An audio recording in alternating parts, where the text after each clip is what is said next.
I wasn't planning on watching this film so soon because my city re-entered lockdown just short of the movie's premiere and I really didn't want to watch it on TV. I thought this was not the way the film was supposed to be seen. But then I watched the Snyder Cut and was like, fuck it, if I can watch that on TV and enjoy it, I can probably do it with Godzilla vs. Kong as well. Same drill from my King of the Monsters review. I've tried to keep it as short and concise as possible with no spoilers because I like to talk about it in a more in-depth fashion in a future Monsterverse retrospective. I still have no idea of when this is going to happen, but it will happen, be sure of it. Last year we received the news that Warner would be backpedaling on the budget for Godzilla vs. Kong and boy oh boy does the final product show it. Not because the special effects are lackluster or anything, but tell me, when was the last time you watched a big budget live action blockbuster film that was under 2 hours long? I know when I did.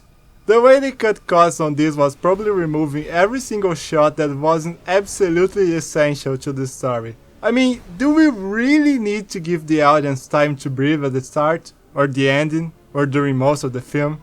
In this sense, the pacing of the movie could certainly be better, especially at the beginning and end. This is almost entirely an editing issue rather than a narrative one though, as I can't recall any plot thread that suddenly disappears. That said, it's safe to assume at least 20 minutes of film was left on the cutting table, and I doubt most of it was random action shots.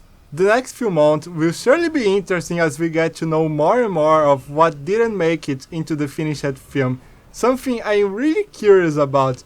If I had to guess, I would say it's mostly stuff regarding Godzilla because, my god, either the people who named this film had no idea how it was going down, or they did my boy bad during editing and excised most of his scenes. The fact remains that, even though the movie could use a little irony in the editing department, this is an issue I doubt most people had while watching the movie, and the choice of cutting down so aggressively the film runtime was most certainly for the better, as it made for a tighter experience than, say, King of the Monsters.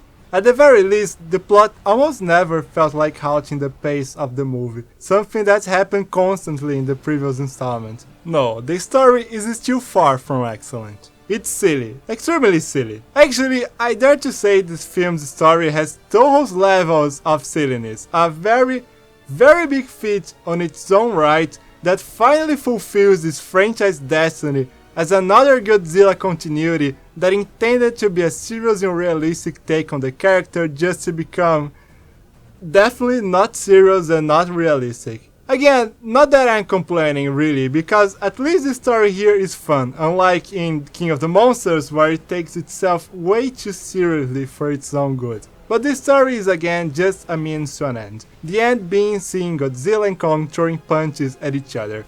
In this regard, the movie does deliver big time because for the first time in 7 years, I can see what the hell is going on screen. That's it, that's the best of the three, you can all go home now.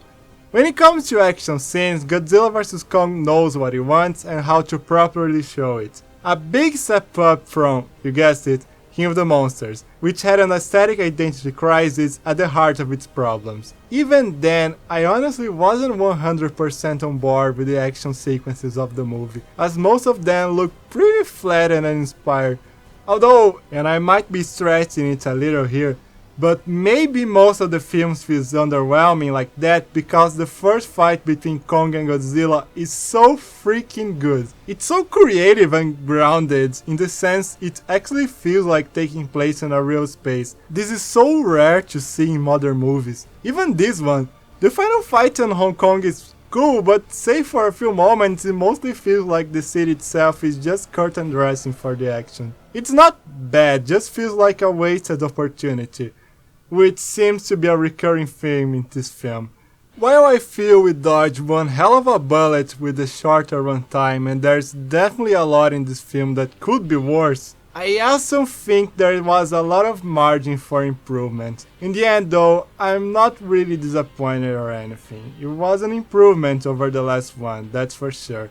And that is good enough for me, I guess. If anything, I'm mostly mad for having waited God knows how many years and not be able to watch the film in a movie theater. Would that have changed my perception on it?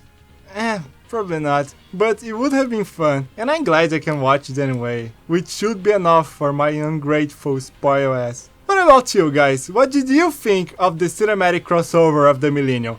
I am genuinely curious since I am a bit shut down from the world and not very sure about how people are reacting to this film. This bit came off pretty negative. That makes me sad. Or maybe it's the fact I forgot to take my medicines today. Anyway, next time I'll return to more positive reviews, I promise.